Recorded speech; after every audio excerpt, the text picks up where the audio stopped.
Hello everyone, welcome to Global War Update. Today's video is about one of the most shocking and fast-moving stories in Europe right now. Belarus is collapsing from the inside. Soldiers are rebelling, police are joining protests, and the man who once called himself the father of the nation, Alexander Lukashenko, is losing control faster than anyone could have imagined.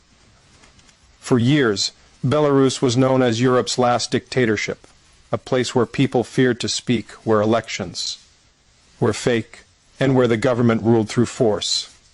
But now that system is falling apart right in front of our eyes.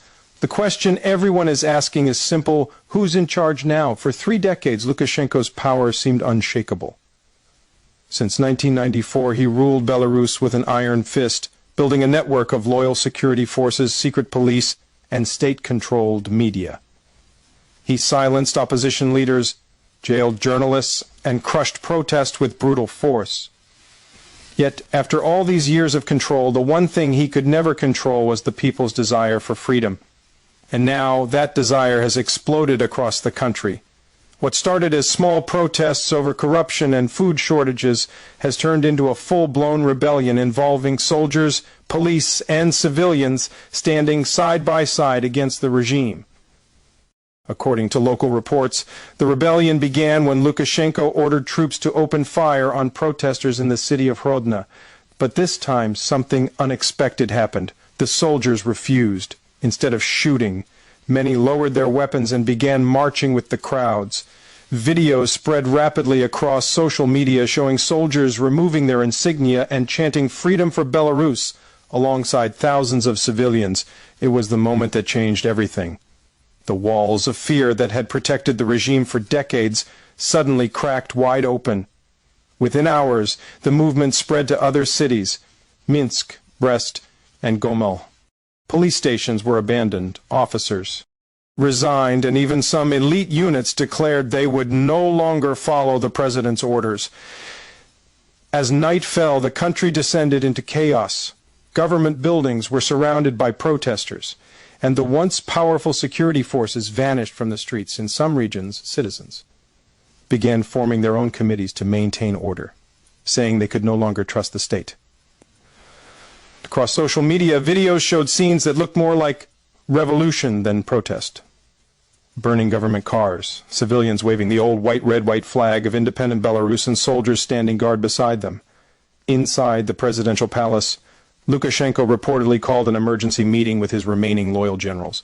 He accused foreign powers of orchestrating the unrest and blamed NATO and Poland for trying to destabilize Belarus. But even his closest allies seemed uncertain. Intelligence sources claim that several senior officers refused to appear at the meeting, citing health reasons, a thinly disguised act of defiance. For the first time in his rule, Lukashenko was truly alone. Meanwhile, Moscow is watching every move closely. For Vladimir Putin, Belarus is not just a neighbor, it's a crucial buffer zone between Russia and NATO. Losing Belarus would be a strategic disaster. Russia has invested billions into keeping Lukashenko in power, and their militaries are deeply intertwined. But with soldiers rebelling and the streets in turmoil, even the Kremlin may find itself powerless to save him. Reports suggest that Putin has ordered Russian special units to stand by near the border, ready to intervene if the Belarusian regime collapses completely. However, experts warn that any direct Russian involvement could ignite a regional conflict, one that could drag the entire continent into chaos.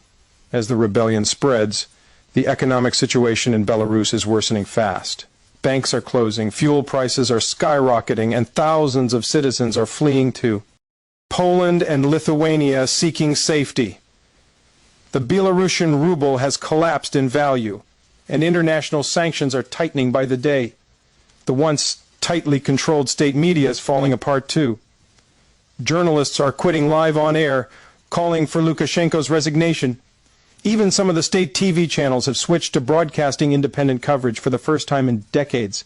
The entire system that kept the regime alive, the propaganda, the police, the fear, is disintegrating in real time. On the streets, protesters are more determined than ever.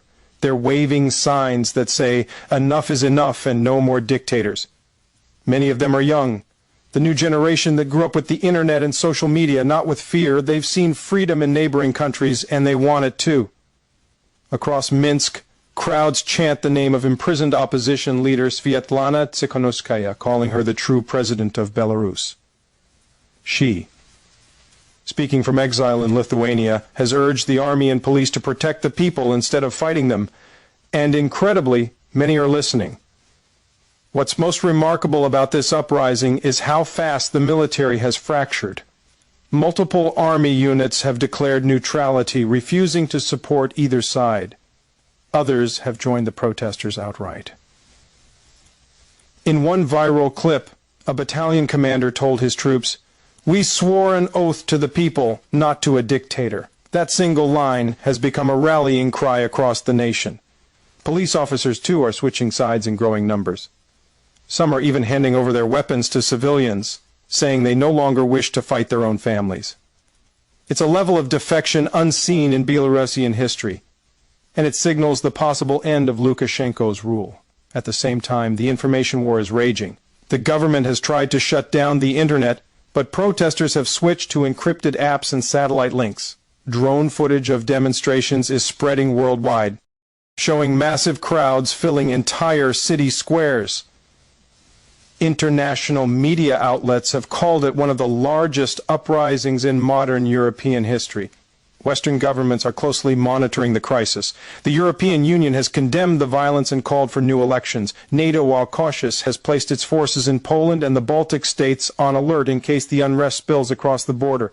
For Russia, this is a nightmare scenario. If Belarus falls to a democratic revolution, it could inspire similar movements inside Russia itself. Putin has built his own system of power, much like Lukashenko's, centralized, repressive, and dependent on loyal security forces. Seeing those same forces collapse in Belarus sends a chilling message to the Kremlin. That's why analysts believe Moscow may try to install a new pro-Russian government in Minsk rather than allow a true democracy to emerge. But with soldiers rebelling and the public demanding freedom, controlling the situation might already be impossible. Inside Belarus, the tension is turning into a full-scale confrontation. Protesters have taken over several TV stations and local government offices. In Minsk, they've raised the historic Belarusian flag over the parliament building, a symbolic act of defiance. Reports indicate that Lukashenko's personal helicopter has been spotted at an air base near the Russian border, suggesting he may be preparing to flee. Rumors are spreading that his family has already left the country. Opposition leaders say this could be the endgame. Either Lukashenko steps down peacefully, or the uprising will remove him by force. But even if he falls, the question remains, who will lead Belarus next? There are deep divisions within the opposition, and without strong leadership, chaos could follow. Some fear that extremist groups or foreign powers might exploit the instability. Others believe this is Belarus's chance to finally build a free and democratic future. International. Mediators are already discussing possible transitions of power, while the United Nations is calling for restraint and dialogue. Still, with thousands of armed civilians and a collapsing state, peace may not come easily. Across Europe, the shockwaves are spreading. Poland has closed its border, fearing an influx of refugees. Lithuania and Latvia are sending humanitarian aid. Ukraine, already fighting its own war with Russia, is closely watching events unfold next door. The fall of Belarus could shift the entire balance of power in Eastern Europe, weakening Moscow's influence and strengthening NATO's eastern flank. Analysts warn that this could mark the beginning of a new geopolitical era, one where old alliances crumble and new ones are born. As for Lukashenko himself, his whereabouts are uncertain. Some reports say he's hiding in a military bunker outside Minsk. Others claim he's negotiating safe passage to Russia.